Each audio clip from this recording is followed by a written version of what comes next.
Olá, amigos do canal Redemptoris Mater. É com muita alegria que os recebemos aqui. Sejam muito bem-vindos. Estamos refletindo com o Evangelho de Marcos, neste ano B do ciclo litúrgico. O Evangelho de Marcos se caracteriza mais por ações de Jesus e pequenos ensinamentos. Contém apenas 2 longos discursos. O primeiro é este, cuja leitura iniciamos nesse 11º domingo do tempo comum. O outro está em Marcos 13 e trata do que está por vir e da vida eterna. Jesus o faz no Monte das Oliveiras. Em Marcos 4, Jesus ensina por parábolas. Para este final de semana, 2 parábolas são propostas pela Igreja para reflexão. A parábola da semente e a do grão de mostarda. O texto é o seguinte: Jesus dizia também: o reino de Deus é como um homem que lança a semente à terra. Dorme, levanta-se, de noite e de dia, e a semente brota e cresce, sem ele o perceber. Pois a terra por si mesma produz, primeiro a planta, depois a espiga e, por último, o grão abundante na espiga. Quando o fruto amadurece, ele mete-lhe a foice porque é chegada a colheita. Dizia ele: a quem compararemos o reino de Deus? Ou com que parábola o representaremos?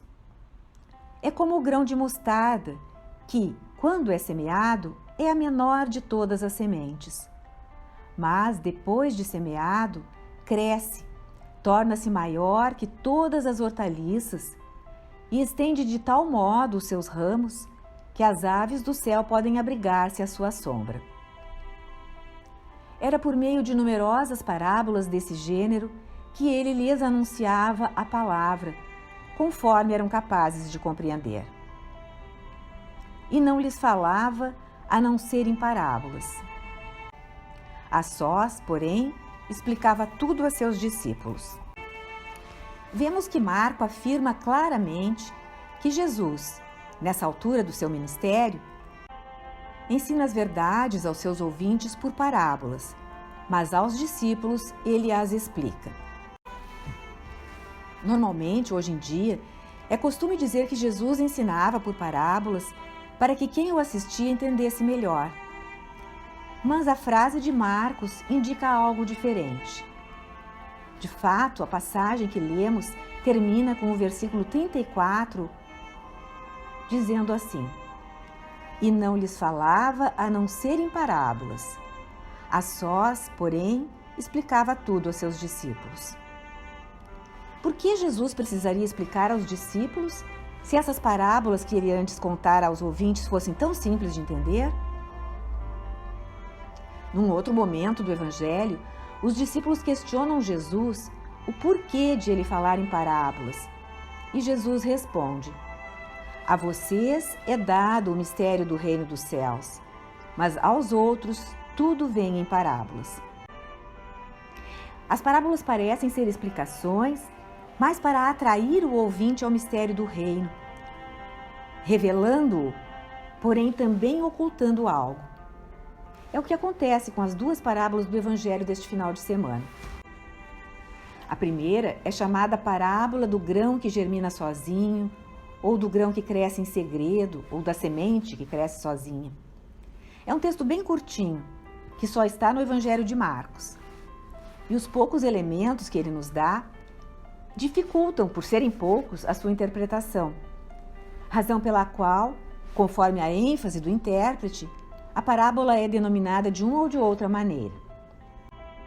O reino, então, cresceria, iria se espalhar em segredo pelo mundo de uma forma misteriosa, assim como é misteriosa a forma pela qual a semente se torna planta.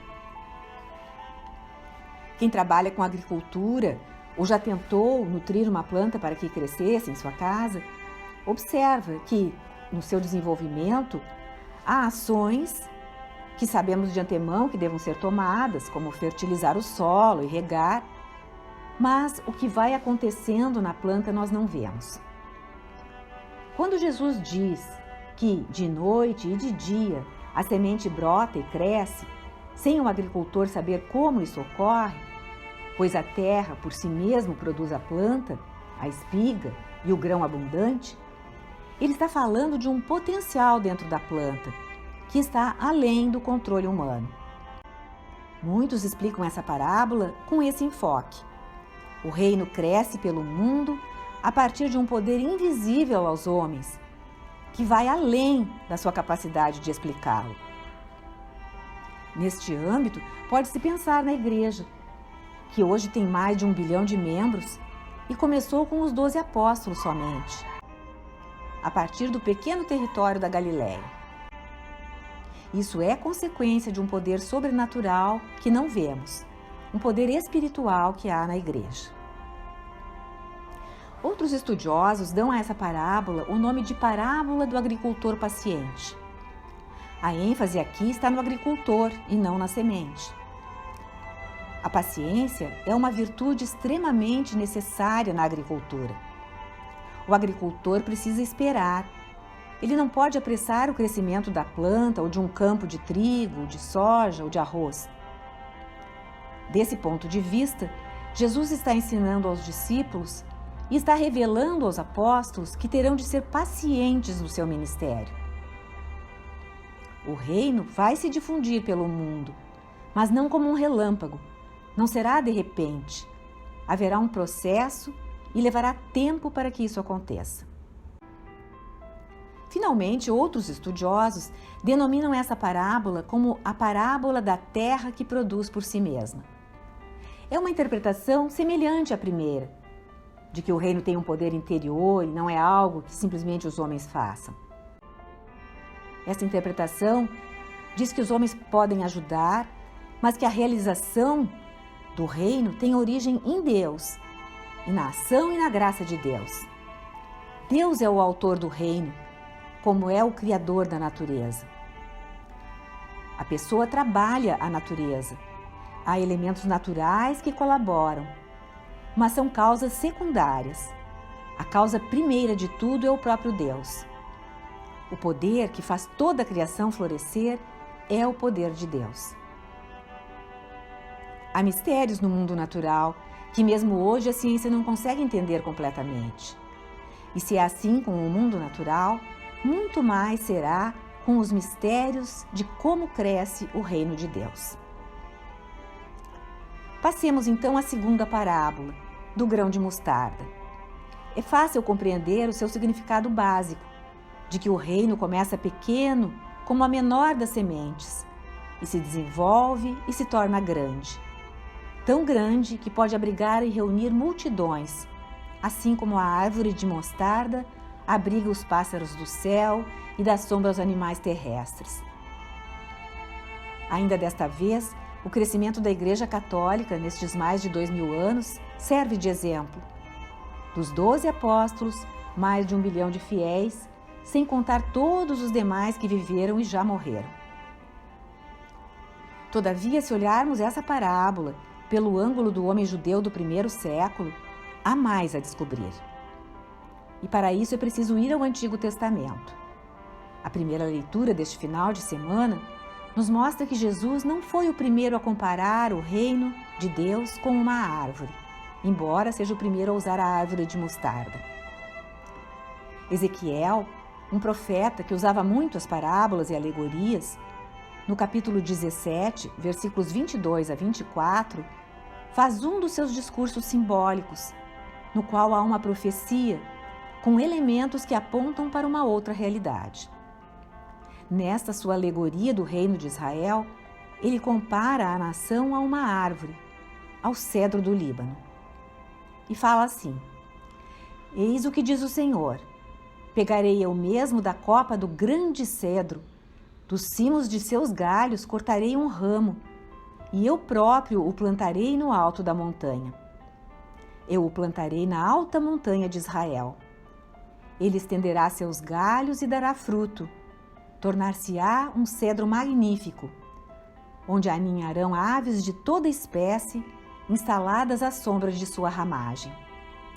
Então todas as árvores dos campos saberão que sou eu, o Senhor, que abate a árvore soberba e exalta o humilde arbusto, que seca a árvore verde e faz florescer a árvore seca. Eu, o Senhor, o disse e o farei. Essa é uma profecia messiânica, voltada para os tempos futuros a Ezequiel e ao povo de sua época, para quando o Messias viesse salvar Israel.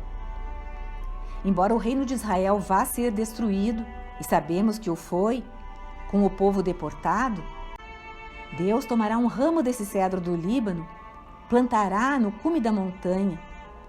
Ele se desenvolverá, se tornará um grande cedro, em que os pássaros farão seus ninhos. É, portanto, uma alegoria do reino do Messias esperado por Israel.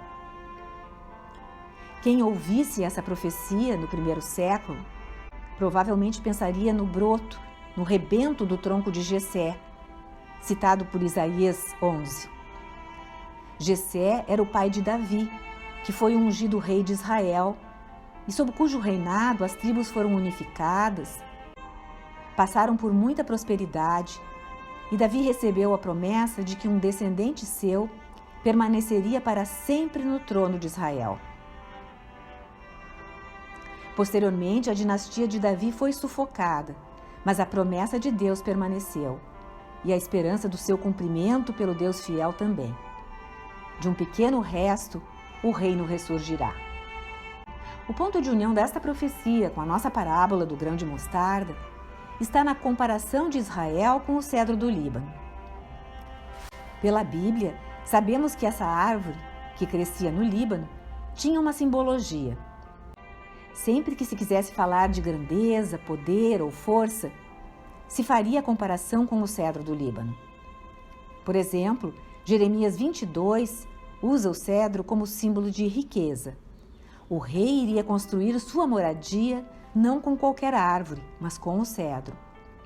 Mesmo hoje, sabemos que temos preferência por usar madeira de lei em vez da madeira de um pinheiro. Usa-se a madeira de pinheiro porque a madeira de lei é cara, para poupar. Nos tempos antigos também era assim. Por outro lado, o cedro é uma madeira bem dura e durável, símbolo de força, como usa o Salmo 29 ao dizer o salmista: a voz do Senhor faz-se ouvir com poder e com majestade. Fendem-se os cedros à voz do Senhor. Quebra o Senhor os cedros do Líbano. O Senhor trona como rei para sempre. O Senhor há de dar fortaleza ao seu povo. Um terceiro aspecto diz respeito à altura do cedro. É uma árvore muito alta e é um aspecto bem importante com relação à parábola de Jesus. O antigo escritor grego, Plínio, falava que os cedros do Líbano chegavam a cerca de 42 metros de altura, o que corresponderia a uns 15 andares de um edifício. Isaías 2 também menciona: porque o Senhor dos Exércitos terá um dia contra todo ser orgulhoso e arrogante, e contra todo aquele que se exalta para abatê-lo, contra todos os cedros do Líbano, altos e majestosos.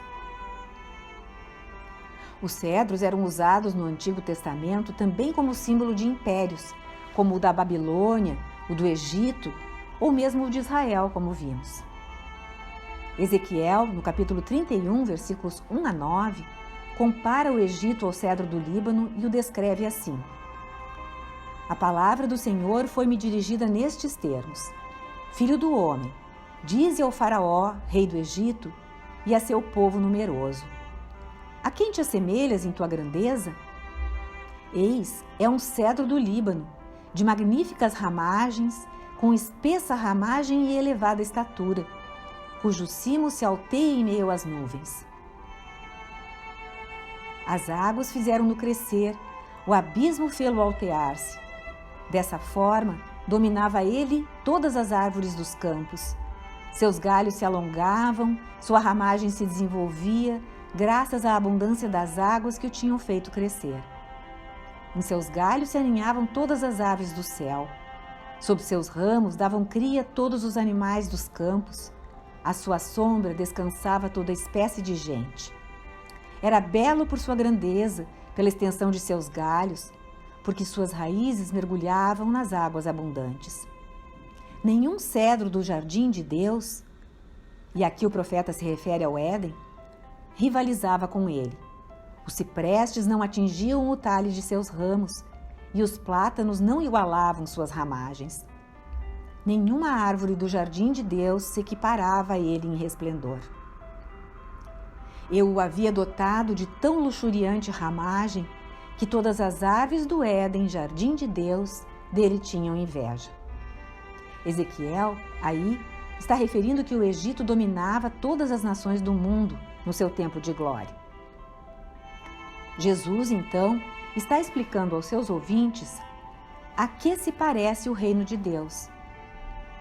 E eles pensam num império de Deus, pois os impérios conquistam as outras nações.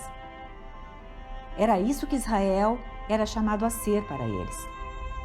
Cristo vem e diz que o reino de Deus é semelhante a tal coisa, e todos esperariam que ele mencionasse o cedro do Líbano, com os ramos atingindo os céus, elevados e espalhados, dominando sobre todos os reis da terra. No entanto, Marcos 4 relata que Jesus compara o reino a uma semente de mostarda, em vez de a um cedro glorioso. A mostarda é a menor das sementes, mas, ao crescer, torna-se o maior dos arbustos ou hortaliças. Não de todas as árvores, mas das hortaliças que atingem cerca de 3 metros de altura. Aí está o enigma da parábola e a razão de Jesus precisar explicá-la aos discípulos. O reino não é como vocês esperam, não é um império, um poder político, militar ou econômico, nem mesmo aquilo que foi Israel no tempo de Davi.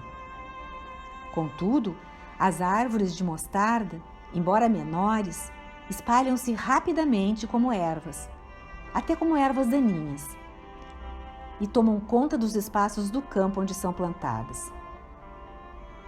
Os ouvintes judeus do primeiro século, ouvindo Jesus, devem ter ido embora coçando a cabeça com dúvidas. De um lado, o reino é poderoso, começa pequeno e se espalha muito. De outro lado, não tem a aparência gloriosa que os hebreus esperavam. De modo que o significado desta parábola é semelhante ao do joio e do trigo no campo, que se misturam. O reino é misterioso, rompe as expectativas humanas. Até parece que não vai bem. E, de fato, a igreja está cheia de santos e pecadores. Não é um império como o Egito, não é um poder econômico ou militar grandioso, mas tem nela o poder sobrenatural de Deus. Cresce e crescerá como que em segredo, no caminho em que o seu Senhor a conduz. Este é o modo de agir de Deus. Seus pensamentos não são os meus pensamentos, diz ele numa passagem. Quem quer que hoje quisesse ser uma nação poderosa, não começaria com 12 homens humildes de uma pequena e distante região do mundo. Alguns pescadores, um coletor de impostos, um ex-zelota. Entretanto, foi assim que Jesus começou, para mostrar, através da fraqueza dos membros da igreja, que o poder do reino não vem deles, mas de Deus. Sua fraqueza não corresponde aos impérios do mundo, mas corresponde ao reino dos céus. Depois de tudo isso que falamos, o salmo responsorial do final de semana, que é o 92, também usa a imagem de 2 árvores. Ali está escrito no versículo 12: os justos florescem como a palmeira e crescem como o cedro do Líbano. E no versículo 13 diz: eles são plantados na casa do Senhor, eles florescem nos átrios do nosso Deus. Frequentemente, os salmos usam essa imagem de uma árvore frutífera para descrever os membros do reino, para descrever a pessoa justa. Esse salmo ainda nos fornece um último detalhe. O cedro do Líbano também simboliza o templo, porque foi a madeira usada para construí-lo, como diz o livro de Reis, o primeiro livro de Reis, capítulos 5 a 7. Para encerrarmos esta postagem, vamos citar o Concílio Vaticano II, cujo documento sobre o mistério da Igreja e sobre a relação entre a Igreja e o Reino de Deus, chamado Lumen Gentium, cujo título oficial é Constituição Dogmática sobre a Igreja, procura responder a tantos questionamentos que diferenciam a Igreja e o Reino. E o Vaticano nos diz algo que flui muito bem das parábolas de Jesus. Cristo inaugurou o reino dos céus na terra e nos revelou o mistério desse reino. A Igreja, ou seja, o reino de Cristo, agora presente em mistério, cresce visivelmente pela força de Deus no mundo. É o parágrafo 3 da Lumen Gentium. Basicamente, o Vaticano II está dizendo que a Igreja é o reino de Deus, mas é o reino presente na terra e no mistério. Há um certo caráter velado da Igreja, há um certo mistério. Quando você olha para a Igreja, ela não parece ter a glória do cedro do Líbano, mas se parece com um pequeno arbusto de mostarda. Mas é através dela que o poder de Deus está operando no mundo. A Igreja triunfante, a Igreja no céu, é gloriosa, mas a Igreja na terra é o reino presente no mistério, especialmente nos mistérios dos sacramentos, que são os caminhos ocultos pelos quais Deus está lentamente transformando o mundo, redimindo o mundo e nos trazendo para a glória da união com Cristo. E, finalmente, para a glória do reino do céu que veremos no final dos tempos. Mas ainda não chegamos lá. Então, por enquanto, a Igreja de Cristo ainda está presente no mistério. Somos convidados a mergulhar nele. Obrigada por ter acompanhado esta postagem. Se você gostou, clique seu like, inscreva-se no canal e acione o sininho para ser notificado de outras publicações.